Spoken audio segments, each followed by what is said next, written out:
like it'll be a good start to the video.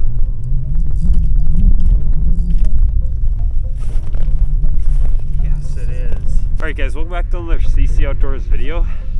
Today, we are getting some Basin late ice crappies, and this bite is really, really good.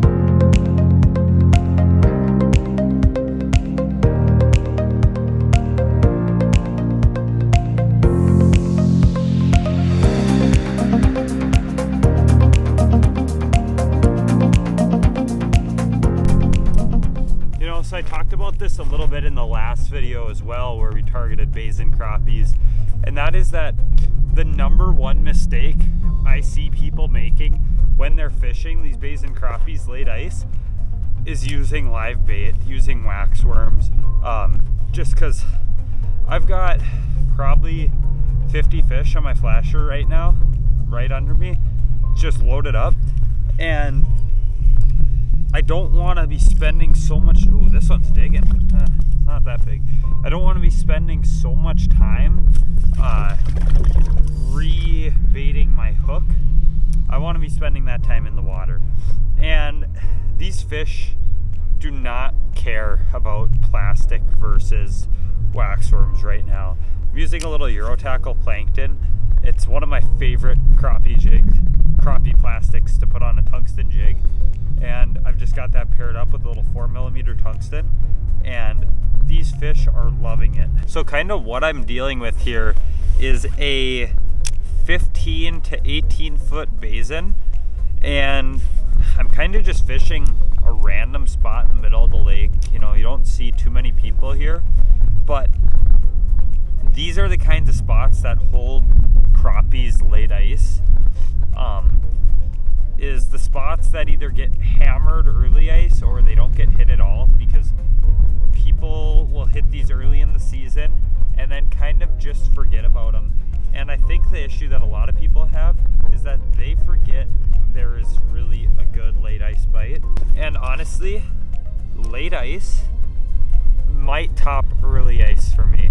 I really, really like fishing panfish late ice, because when you find them, you do have to chase them a little bit more. Like these fish, when they move, I'm just going 40 feet away, 50 feet away from my hole, and I'll have a ton of fish down there again, and I'm having to move every few minutes, but it's not really that big of a deal just because of how close I relatively stay to these fish. There's a better one.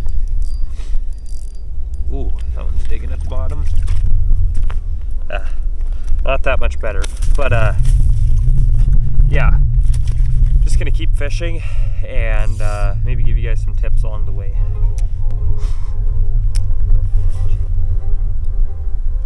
Wow, that one caught it on the drop. That's a little bit better of a crappie there. So what I'm noticing with all these fish is that they must be full of eggs, because they're not that long, but they are really, really thick, healthy crappies. This crappie here is not really long, but it's really chunky. Just a nice fish. So we're gonna get that one right back. I'm gonna catch and release today. I don't have time to clean fish after this trip, so yeah, let's keep fishing. Ooh, need to get down there. I've got two really nice marks down here right now, and these fish are really close to the top. I'm talking 6 to 8 feet under the ice. So there's not much to really have to drop down for. A lot of the times, these aren't even getting far enough down for my flasher to pick them up. That one charged it. And so what I really just rely on, ooh, that's a nice crappie there. What I'm really reliant on is watching these fish come up to it. And so like this fish that I just caught here, I did not mark my jig before he bit. It was just, I was dropping down, I saw the vapor trail coming up to it, and then my line went slack. So yeah, it's a really fun bite. Let's keep going. So another big mistake I see people making when they're fishing Basin crappies like this is they're not staying mobile enough. Now, while I could sit in this hole for the next 8 hours and catch a lot of fish, you know, they're sitting there after these schools are gone, and they're going 20 minutes without a fish before they come back. And all you have to do is just drill out some holes ahead of time. So I came out here, I drilled like 6 holes. I'm trying not to drill as many because I've got, that looks like a pike mark down there now. I've got a really big one sitting under all my crappies. But, you know, I'm really close to needing an extension. I'm hitting my hands on the ice by the time I break through. Yeah, that's a pike. So I'm just gonna reel up, finish talking, and move. But I'm trying not to drill a lot, like I was saying. And so I drilled 6 holes kind of in a circle here, and I caught a ton of fish before I started this video, like 20 fish in like 5 minutes. So that's why I got the camera out and decided to start recording it.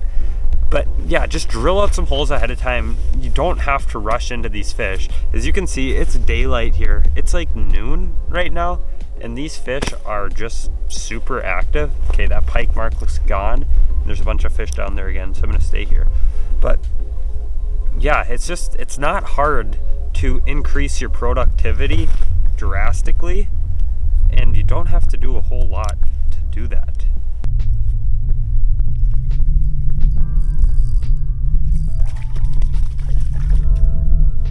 So another thing I see a lot of people doing that prevents them from catching like 1 or 2 more fish. I mean, it's not a huge thing, but it definitely decreases the odds, is that when they're going hole to hole, they're keeping their gain the same. And so like when these fish leave my hole and I go to the next, I'm gonna put my gain up to like 5 or 6 on my Markham. And basically what that does is I'll drop it down there a little bit below the ice, and I'll swing my graph before I even sit down, because even if there's not fish straight under that hole, now I've got a little swing, and so I'll see a flicker. And with that higher gain, you get a more solid reading, obviously. And yeah, that's just another thing to increase your odds of seeing more fish, because otherwise you just go drop down, okay, there's no fish straight under me, so I'm going to go to the next hole, when in reality there's probably fish 5 feet behind me. They're so close to the top of the ice that your cone isn't picking them up until they're really close. The lakes, they're getting slushy. You really have to work for it this time of year, but if you're willing to put in the work to get out here and target these fish, it is so very worth it. Just the caliber of fish you can find and the schools of fish you will see really make it worth it. Alright, so that was kind of just a short little video. I was gonna go over you know, mistakes people make when they're crappie fishing, just because it's some things I commonly see, and figured I would share with you guys to hopefully teach you something. But yeah, I just came out here, scouted a few other spots for next weekend, and yeah, be on the lookout for more crappie videos, as we should have more coming soon. Thank you guys for watching. Have a good day.